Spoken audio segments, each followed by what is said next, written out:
So once you've completed a database design, now what? Well, the reason you designed the database to begin with is so that you can begin using it. And the way you'll be able to use it is by testing it, is by quality assuring it, and then by placing it in production. Each one of these, the test, the QA, and production, is a very lengthy process.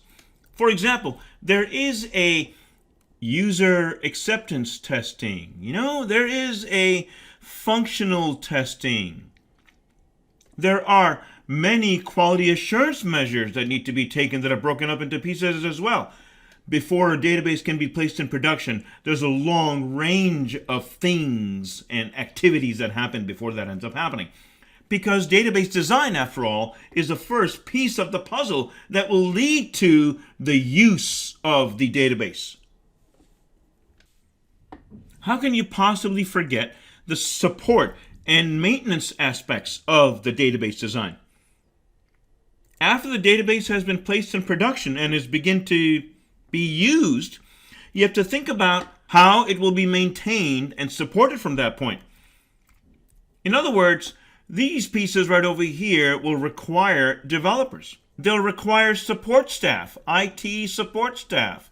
They will require project managers. They'll require database teams. You have to constantly think about that. From a compliance perspective, you have to think about auditing and accounting. You have to keep track of who is using the database and what the users and where the users are coming from. Are they mobile users? Are they using it on their desktop? Are they using it on their laptop? Are they using a browser? If so, what kind of browser? What is the speed? Right? You have to also pay attention to that. How is the performance of the database overall? Yeah.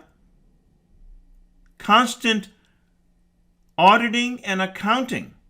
You also need to keep in mind that you have to monitor the database activity, not just for performance, but also from a security perspective.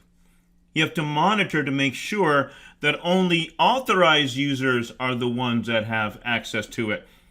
You want to make sure that those authorized users are perhaps only developers that you allow, or only support people that you are allowing inside of your database environment, that they're utilizing proper channels, perhaps a browser, or a command line interface.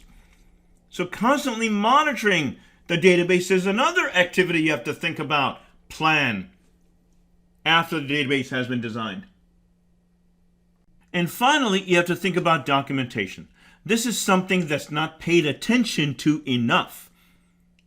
You need to document everything that happened, from testing to QA to support to maintenance to auditing to monitoring, and before that even, you have to document the entire design process.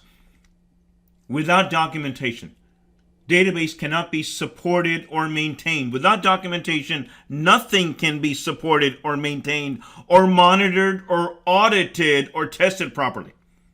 Documentation is critical. So those are the next steps after a database design has been completed.